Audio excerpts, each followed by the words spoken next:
Hi, this is Alastair Lee, Director and Founder of AlumGrow Consultancy. And in this presentation, I'd like to cover off on how to strategically engage your alumni, my 10 rules for effective engagement. Now, before I start, just a little bit about me and my background in terms of alumni engagement and in the education sector. I was educated in the private school system here in Australia, in Victoria and Tasmania. I've worked in education development and marketing leadership roles for over 20 years now, both in the university sector and the school sector.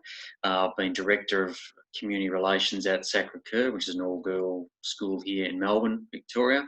For a couple of years, I was Associate Director of Alumni Relations at one of our sandstone universities, University of Tasmania, for a few years. I was Alumni Relations Manager at Deakin University for the best part of 10 years and founded their alumni program, award-winning program at that. We won various awards, but the big one for us was a Case Gold Award for annual magazines in 2014. I've been a litigation lawyer as well previous to that for 3 years before seeing the light and moving into education, something a little bit more creative than what I was doing beforehand. I was educated at Deakin University here in Melbourne. I hold a Bachelor of Commerce and a Bachelor of Laws, and eventually have gone on to found my own company in 2019, AlumGrow Consultancy. Now, in terms of AlumGrow Consultancy, just a little bit of background about that as well. It's an education community engagement consulting advisory and research firm. We're based in Melbourne and service primarily Australia and New Zealand. However, our clients are now extended all over the world, America, the UK, and Vietnam. We specialise in helping education providers secure their financial future through long-term and sustainable community engagement solutions. We provide solutions to education providers in enrolment marketing and brand development research, fundraising and alumni relations. We do a little bit of work with charities and membership-based businesses from time to time. There's a lot of obviously in common between that and the education sector. However, we mainly specialise in the education sector nowadays. At AlumGrow, we try to bridge a gap between communications development and research evaluation, and bring to bear, I suppose, my experience from 20 years working in the sector for the benefits of education institutions at all levels. Now, Development Pro is our flagship program. It's for education advancement marketing professionals and their institutions. It's a 3-stream program that provides education institutions with access to world best practices, research, insights, tactics, mindsets to really optimise and to really turbocharge your fundraising, your alumni relations and enrolment marketing practices, and also your community engagement practices, full stop. As part of the program, you get toolkits, you get templates, you get action plans, program health checks, you get methodologies, exclusive access to our podcast series and blog library, our professional development, mentoring, and direct access to dial-up professional advice is all part of what you get with Development Pro. It's a great value program. I really do recommend you get on our website and have a look for more information and for how to apply and pricing and things like that. It's a fully customizable program with global reach, so you can take on this program from anywhere in the world. Doesn't matter whether you're in the United States, UK, Brazil, wherever you are, you can participate in this program. Now, in terms of our vision and our mission, there it is right there, but ultimately we aim to really secure the financial futures of the education institutions that we work with in a sustainable way. And by sustainable, I mean taking a very much a long-term approach with our engagement practices and instilling those within the institutions that we work with across all levels of education, whether it's university, whether it's schools, whether it's even preschool. We do work with them as well. Our mission ultimately is to challenge and mentor individuals and their organisations to connect into and grow the vast potential present in their communities. So it's very much an all-in inclusive way that we go about working with our clients to hopefully better the way that they do their community engagement. And ultimately, it's about benefiting the education institution itself, its staff, but also its wider community, whether it's parents, whether it's students, whether it's alumni, whether it's donors, corporate sponsors, etc. Now, before I get into the alumni side of things, I think it's very important to give you a little bit of a global overview of the education market. And this is not just in Australia where I'm based, but I think a few of the points here are relevant for all education markets right across the world, and because I think it influences then the way that we go about engaging with our alumni and our donors on the development side of things. Firstly, I think it's very typical to sort of say that it's very much private education enrolments are declining across the world as costs increase, as the state school systems in many countries have really improved their game over the last decade. More students are now flowing to those vastly improved state school systems, particularly UK, Australia, New Zealand are good examples of those. People identifying as Christian has also fallen, which this then impacts on the private school system, whether it's Catholic, Anglican, etc. And they're moving away from those Christian-based education models, if you like. There's more competition, obviously, then that comes from that between state and Christian schools. You know, the build it and they will come era is over. So a good example of that is the Catholic school system that I grew up in, that I've worked in for a couple of years. But that you know, if you were Catholic in the days gone by, you went to a Catholic school. You didn't go to a state school. You didn't go to the Jewish school down the road. You went to a Catholic school. But that era is now over. Economic factors are biting the private school and the university sector as well. There's been low wages growth and inflation across the world by and large. There's been prolonged market uncertainty, particularly in the share market, and things like COVID have really started to impact. There's been declining and stagnant government funding impacting universities, colleges and schools, which means that engaging with alumni and our donors is becoming much more vital and will become even more vital into the future. There's historical issues and scandals that have plagued the Christian-based institutions in particular, and there's, by and large, education buyers nowadays, due to the digital age, and due to just knowing more about the education system, they're much more discerning, and they can see through a poor offering, if you like, in terms of their education or their education for their kids. Now, in terms of global stats on development, I think it's important to share with you a few of these, and these are pretty much up to date. They've come out in 2020, and so it's important to realise what's going on in the world and globally. In terms of the 60% of donations to education institutions come via alumni. Now, in the private education sector, that jumps up to 70 and even 85% over in the UK and America. So interacting with alumni is just so vital. It is so vital. 84% of alumni donors first volunteer their time, and donors who do volunteer their time give 56% more than donors who don't. So it's important to ensure that you have very good, strong volunteer programs for your alumni, because there's the proof in the pudding right there. I'll talk about that a little bit later on. Over the last 5 or 6 years, this is a bit of a worrying stat, this one, that 15% of institutions are reporting that that alumni have requested not to be contacted, and that's a worry. It means that we're not doing our job as alumni engagement professionals, development professionals very well. Over the last 3 or 4 years, there's been 18% decline in full-time alumni engagement staff. There's a little bit of correlation there, I think, in terms of those last two stats. But it's a worrying trend. 87% of alumni professionals report, and this is staggering, that they need to improve their alumni member engagement. That is a big stat there. It says there's a lot of work that needs to be done right around the world in terms of how we engage our alumni. Only 29% of alumni organisations use return on investment as a tool to measure alumni program success. That to me is staggering. And I know with our Development Pro program and my own consultancy practice, it's very true, that stat. And we have ways and means and methods that we can actually help institutions measure their ROI. But I won't talk about that today. In terms of that stat, though, that is staggering. And we need to sort of get better at measuring what we do, because we can't demonstrate impact unless we measure what we do in the first place as professionals in the alumni sphere or development sphere more generally. Just some more stats. 84% of alumni professionals estimate their alumni would rate their benefits and services as having little or no value. That is a major concern as well across the board. 9% of institutions currently report they're doing well at connecting with their young alumni. That is a worry as well. 70% of institutions say their top goal is to increase alumni engagement, yet At best, 27% admit to having no dedicated strategy to boost their engagement. It's staggering, these stats, and we need to get better as an industry at doing it. 62% of institutions report their alumni and development operations are fully integrated. This is a more positive thing, because ultimately development, marketing, alumni need to work together to benefit all those areas and to benefit their institution, full stop.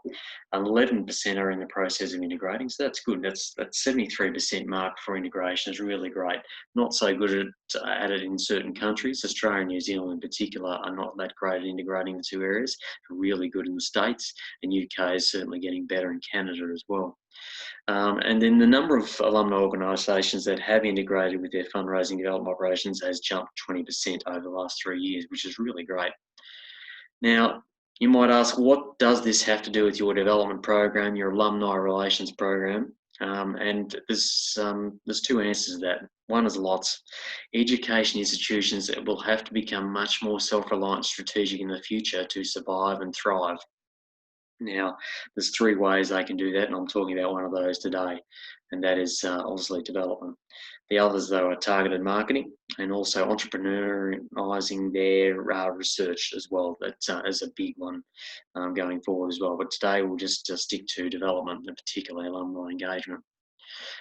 Second answer is that your alumni are now more important than ever. Effective alumni engagement has become so vital to successfully shape the financial destinies of education institutions globally via a combination of really 5 key benefits that alumni provide.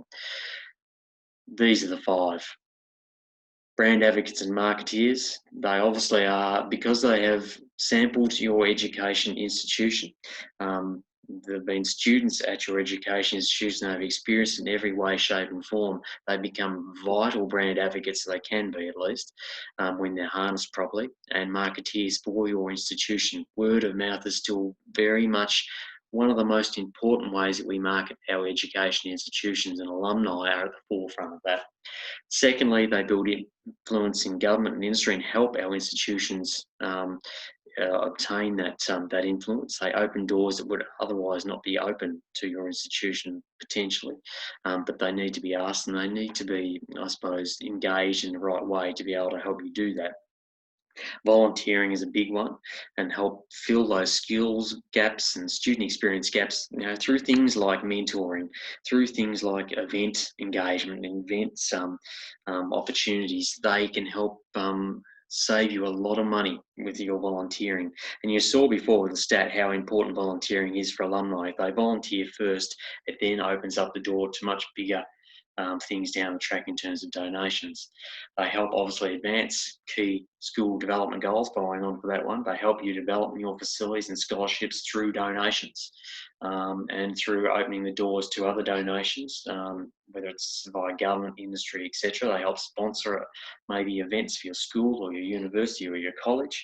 And obviously the big one, all of these put together, ultimately they help insulate your institution for external funding pressures. We're seeing that now as government funding has come under increasing pressure through things like COVID and other expenses that take that money away and out of the system of education. They actually help insulate you. If you've got a good development program, as well as a good marketing program, as good as and a good research program that brings money into your institution, particularly if you're alumni of universities, they can help insulate your institution. So in terms of alumni engagement insights, really looking at these things as a whole. So the 5 benefits that alumni, in my experience, provide, as well as those stats I provided before, there's a few key points that we need to keep in mind. One, with alumni engagement, it all comes down to meaningful touch points. The touch points you use to engage with your alumni must be meaningful to them as well as your own institution, but you have to engage with them first.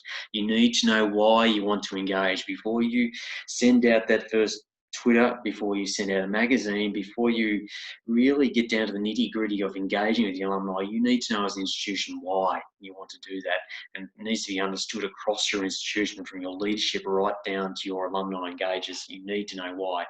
If you don't know why, your alumni have got no hope of knowing why. You need to really then research and plan the how thoroughly in terms of how you engage your alumni.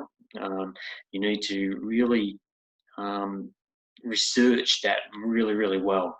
Research what your alumni want and need, what they expect from your institution, and what then your institution needs from them. And then you plan your engagements around that accordingly. I always advocate the KISS method, particularly if you're an alumni program that would describe yourself as quite immature or only sort of, I suppose, mid-phase of being mature. Keep it simply sustainable. Um, don't go over and above your budgets. You know, look at what your institution is doing as a whole at the moment. How can you pick bits and pieces out of that that you can create a program for without spending a great deal more money? How can you leverage off things that your institution already does to create a program from that? Yeah, by and large, down the track, you can extend that and seek to put some bells and whistles around your program, but look at the things you're doing already and create a program out of that. Improve your program or current program out of things you're already doing, whether it's current events and things that alumni can be invited along to. You know, a good example could be that you might hold a school oration that's given by somebody from the school, it's principal or someone rich and famous or an alumni. Make sure your alumni are the first invited to that and just put some drinks and nibbles on afterwards or beforehand. It's a very easy thing to do and it's pretty inexpensive. But institutions often forget about their alumni, but just keep it simply sustainable.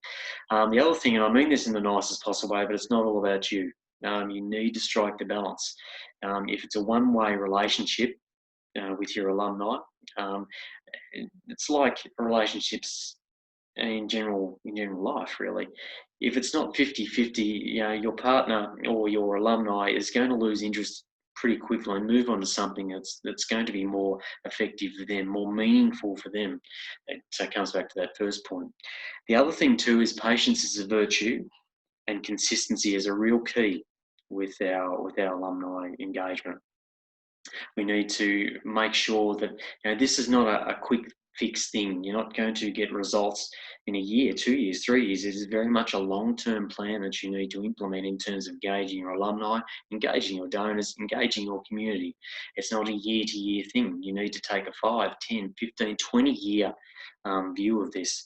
And then you'll start seeing the results starting to flow through. And some of the best organisations in the world, like your Harvard institutions, your Stanford, your Oxford, they do this really, really well. University of Sydney here in Australia is another one.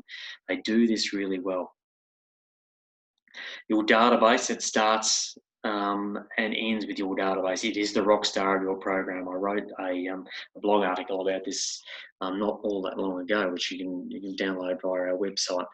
But the database is where it starts and ends. It's where all your information is stored. It should be stored. Now, we still have education institutions using things like Excel spreadsheets and things like that. We have to get better at doing that and using those databases, those CRM systems that can help us manage data, manage our alumni, and then our engagement then springboards from there.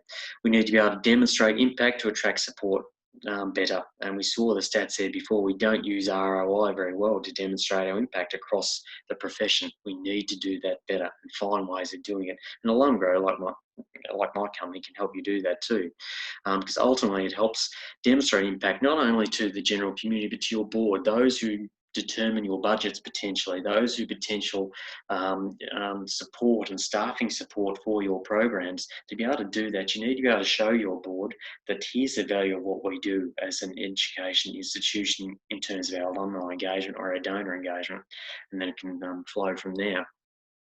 You certainly do need multiple communication channels, and yes, that definitely includes hard copy. There's been many institutions, because of the digital age, I get it, that have gotten rid of their hard copy, say their magazine or their hard copy publications. However, you need to be able to really engage with all levels and all age groups of your alumni community. And I saw stats recently around the world. Between 60 to 80% of people still prefer to see hard copy magazines, which that's an interesting one in the education sector, this is. And that's why it's important. Think very, very carefully about ever getting rid of your hard copy magazine, at least off into the immediate future, because you need to be able to really speak to your audience and reach that audience and hit them with things that are those touch points I talked about before. It's vital you get those right. Evergreen visual content, this is on the other side of the fence, and things like webinars and online profiles, and getting your alumni on video talking about your institution, talking about why they donate, talking about why they volunteer is vital. And you can rip those things out and put them out online very, very quickly if you've got a library built up. A slow news week, put that out on your social media, put it out on your website, and get people involved, get people's interest. Events are very, very important face-to-face, and virtual events are very important, but they must have a central focus, particularly with your face-to-face events. If it's just a nondescript social catch-up, in my experience over 20 years, you get very little return on investment back from that, whether it's donations, volunteering, whatever it is. You don't get much from those. You need to have a central focus, whether it's professional development, whether it's a reunion, whether it's some other information event, whatever it is, make sure there's a central focus. Your alumni can do the nondescript social catch-up with their friends anytime they like, but we need to add more value to them as institutions right across the world. Use alumni awards, leverage your alumni awards to engage and promote your brands. And the other thing too that we don't do very well across the board is international alumni engagement. They can sometimes, in my experience at least, be some of your best brand ambassadors because they've had to move from their country to come and study at your institution. They've had to give up a lot and sacrifice a lot to come and be part of your education institution as students. And then therefore it makes it much more easier for them to then go back, when they go back to their home countries, to really talk up your institution, to get further enrolments, to get maybe alumni that are not well involved with your institution, to get them back involved. Alumni internationally are vital to make sure that you reach out and you engage with them as much as you possibly can and get those touch points right with them. Now, I want to get now to my 10 rules for effective alumni engagement. Now, I come from the Catholic education sector, so it's got a bit of a touch of the 10 Commandments here, so please indulge me. But firstly, the first rule on my first 10 rules of engagement is thou shalt develop a well-researched alumni engagement plan with clear and realistic objectives where ROI can be measured. It is vital to get these right.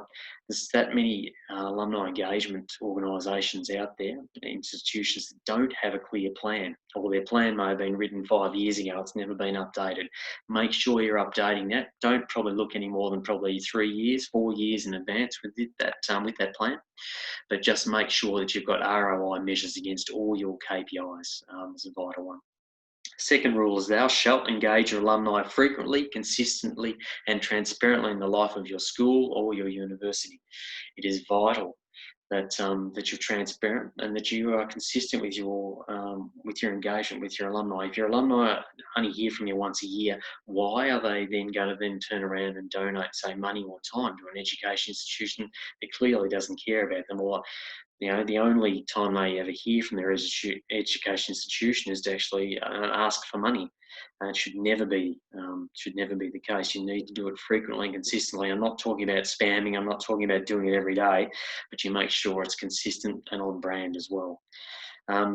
Thou shalt meaningfully engage alumni and donors using a strategic combination of hard copy, online, and face-to-face means, and obviously and virtual means as well is important. But face-to-face is still to get that right as well. And hard copy I spoke about before. You are dealing with all age groups here. You're dealing with those that have just graduated from your school, so 17, 18-year-olds, could be right up to 100-plus-year-old. They all want something different, and you need to do and get the balance right around that. Thou shalt view alumni engagement as a 50-50 relationship, is my fourth rule.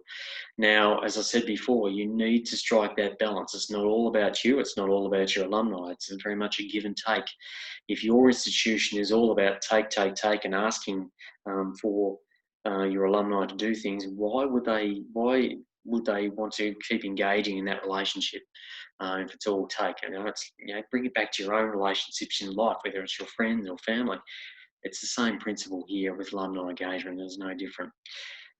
Thou shalt also seek to fundraise unapologetically from your alumni, as my rule 5, just never from alumni at first instance.